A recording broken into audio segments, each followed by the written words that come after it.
ये आज हम लोग फरसुला फॉरेस्ट की नर्सरी पर हैं, जहाँ पर ये बांज की नर्सरी है और बहुत ही सुंदर। और ये आप देख सकते हैं यहाँ पर हमारे साथ जो हैं इस नर्सरी के जो माली हैं नरसिंह जी, इन्होंने इसको बहुत ही अच्छे से इसको तैयार करा हुआ है। और ये लगता है इन पौधों को देख करके कि इनकी काफ़ी देख रेख हुई है। नरसिंह ने मुझे बताया कि ये नर्सरी लगभग 1.5 वर्ष पुराने पौधे हैं। ये जून में इनको फिर प्लांट कर दिया जाएगा। तो ये नरसिंह है और ये मेरे साथ पुष्कर रावत जी हैं। तो मैं एक मैसेज देना चाहता हूँ सभी नीति निर्माताओं को और वन पंचायतों को और उत्तराखंड के उन तमाम लोगों को जो वन संरक्षण के क्षेत्र में काम करना चाहते हैं। पुष्कर जी यहाँ से।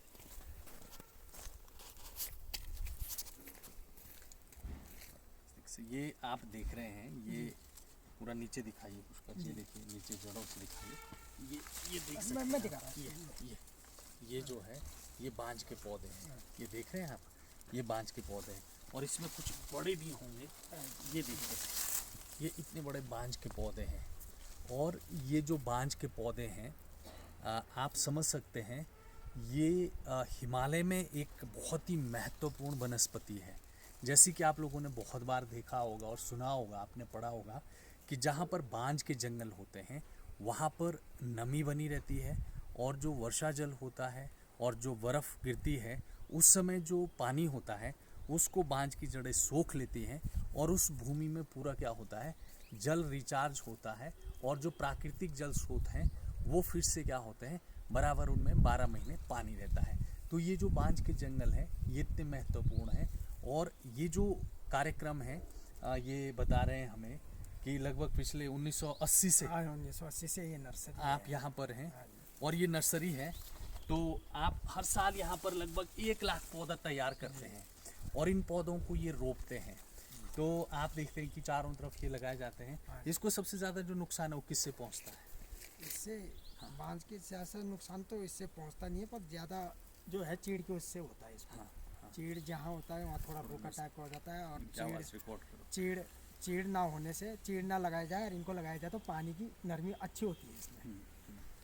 और दूसरी बात यह है कि इनको जितना लगाया जाए उतना बढ़िया फ़ायदेमंद होता है हम लोगों के लिए। और जहाँ लेक में लगाया जाए, पहाड़ों में ऊंचाई में लगाया जाए तो पानी की नरमी नीचे, जैसे हम लोग नीचे बैठे हैं तो हम लोगों के लिए बहुत सहयोग होता है। ये अच्छा पानी रहता है इसमें। मैं फिर और यही कहना चाहूँगा कि आप लोग जैसे जानते हैं, थोड़ा नज़दीक आओ, आप लोग जैसे जानते हैं कि मैं डॉक्टर किशोर चौहान, भारत में हम लोग नेशनल फॉरेस्ट स्टूडेंट कॉन्सेप्ट चला रहे हैं। और पिछले 1999 से आपने जैसा देखा कि हमारा एक संस्थान और हम निरंतर इस चीज़ की पैरवी कर रहे हैं कि भारत के समस्त विद्यार्थियों के लिए वृक्षारोपण और संरक्षण कार्य पाठ्यक्रम में अनिवार्य रूप से लागू किया जाए। जैसा कि आप जानते हैं, मैं बहुत बार आप लोगों को ये बात बता भी चुका हूँ कि एनसीईआरटी ने इसका संज्ञान लिया है, भारत सरकार ने इसका संज्ञान लिया है।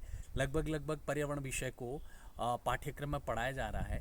लेकिन हमारा ये मानना है कि किताबी ज्ञान से ऊपर उठ करके इसको हमें धरातल पर लागू करना होगा। जैसा कि हमने अपना एक NFS model government PG college Kotdwar का बहुत बार शेयर किया है, यूट्यूब के माध्यम से, वेब पेज के माध्यम से, सोशल मीडिया के माध्यम से। जैसा हमने आप लोगों को बताया कि 2010 में गवर्नमेंट पीजी कॉलेज कोटद्वार के छात्र छात्राओं ने फलाहरी मंदिर में, सिद्धवली मंदिर में, कण्व आश्रम में जुलाई अगस्त माह में पौधे लगाए और पूरे वर्ष भर उन पौधों को सिंचाई किया, निराई गुड़ाई किया और ट्री गार्ड लगा करके 5 वर्षों तक उन रोपित पौधों का संरक्षण किया। आज वे पौधे जिंदा हैं। इस नर्सरी में मैं आज खड़ा हूँ। मैं यहाँ से एक मैसेज देना चाहता हूँ नीति निर्माताओं को, ये कहना चाहता हूँ प्रशासकों को कि वास्तव में जैसे अभी नरसिंह जी ने बताया कि ये 1980 से इस नर्सरी के माली हैं। लाखों प्रतिवर्ष ये 1 लाख से 1.5 लाख पौधा यहाँ पे तैयार करते हैं। तो अगर हम इस तरह से देखें तो उन्होंने 25-30 लाख पौधे इन 20-25 सालों में यहाँ तैयार कर लिए हैं। लेकिन दुर्भाग्य ये है कि जिन पौधों का हम रोपण करते हैं या तो वो आग लगने से जल जाते हैं या वो संरक्षण के बिना मर जाते हैं। हम इस नर्सरी को तैयार कर रहे हैं, ये बहुत ही कठिन परिश्रम का कार्य है, इनको बचाना बहुत मुश्किल काम है। लेकिन जब हम इनको उसके बाद प्लांटेशन करते हैं तो इस पर ट्री गार्ड की व्यवस्था की जाए, इसकी सिंचाई की व्यवस्था की जाए और ऐसे क्षेत्र में आग लगने से रोका जाए और खास करके ग्रामीणों को जागरूक किया जाए। और सरकार जागरूकता के साथ साथ जो है ग्रामीण क्षेत्रों में ग्राम पंचायतों को, महिला समूहों को, महिला दलों को और विद्यार्थियों को इसलिए बहुत तेज़ी से जागरूक करें क्योंकि आने वाला जो समय है वो जलवायु परिवर्तन के बहुत बड़े संकट दिखाई दे रहे हैं, आपदाओं में वृद्धि हो रही है। हम रोज़ कभी जल दिवस मना रहे हैं, कभी वन दिवस मना रहे हैं, कभी पर्यावरण दिवस मना रहे हैं। ये सब दिवस मनाने से कोई लाभ नहीं होगा जब तक हम धरातल पर इन रोपित पौधों का संरक्षण नहीं करेंगे। तो मेरा बार बार उन लोगों से आग्रह है जो सिर्फ फोटो खिंचवाने के लिए, वीडियो बनवाने के लिए, पुरस्कार प्राप्त करने के लिए, अखबारों में छपने के लिए अपना काम कर रहे हैं। मेरा उन महान महानुभावों से और शासन से, प्रशासन से, सरकारों से ये निवेदन है कि ये बहुत ही इमोशनल मुद्दा है, भावनात्मक मुद्दा है, जीवन का सवाल है। ये ना तो जाति देखता है, ना धर्म देखता है, ना क्षेत्र देखता है। ये हवा और ये जो जल, ये जीवन के मूल आधार है। तो मेरा आप लोगों से निवेदन है, भारत के प्रत्येक विद्यार्थी से और प्रत्येक नागरिक से भारत के मेरा ये निवेदन है कि कृपया इसको क्षेत्रवाद और जातिवाद और व्यक्तिवाद से ऊपर उठ करके आप इस मैसेज को आत्मसात करें और अधिक से अधिक आने वाले जुलाई में आप लोग पौधारोपण करें और इनको बचाने का संकल्प लें। तो कृपया इस पोस्ट को आप अधिक से अधिक शेयर करें और इस पे किसी तरह का आप भेदभाव अपने मन में ना करें कि आप सोचेंगे कि हम इस पोस्ट को पोस्ट करेंगे तो किशोर चौहान को फ़ायदा हो जाएगा। नहीं, मुझे कोई फ़ायदा नहीं होने वाला। फ़ायदा मानव जाति को होगा, पारिस्थितिकी तंत्र को होगा, हमारी धरती को होगा। तो आइए इन देव रूपी वृक्षों को बचाएं और मानवता को और सभ्यता को और पारिस्थितिकी तंत्र को बचाने के लिए हम काम करें।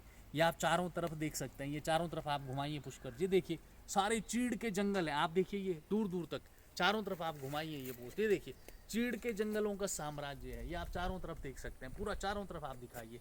और आप ये देखिए ये खूबसूरत नर्सरी, आप यहाँ पे देखिए, फिर से आप यहाँ फोकस कीजिए।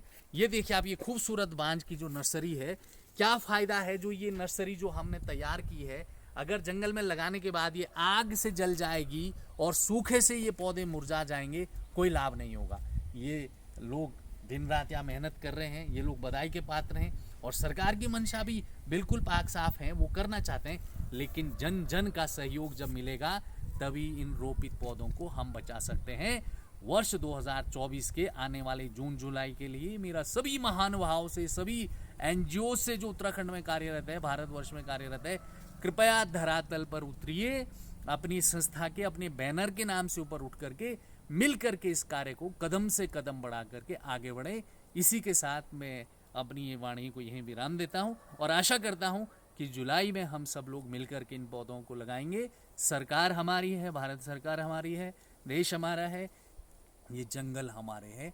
इसी के साथ जय हिंद, जय उत्तराखंड, जय भारत, सभी को नमस्कार।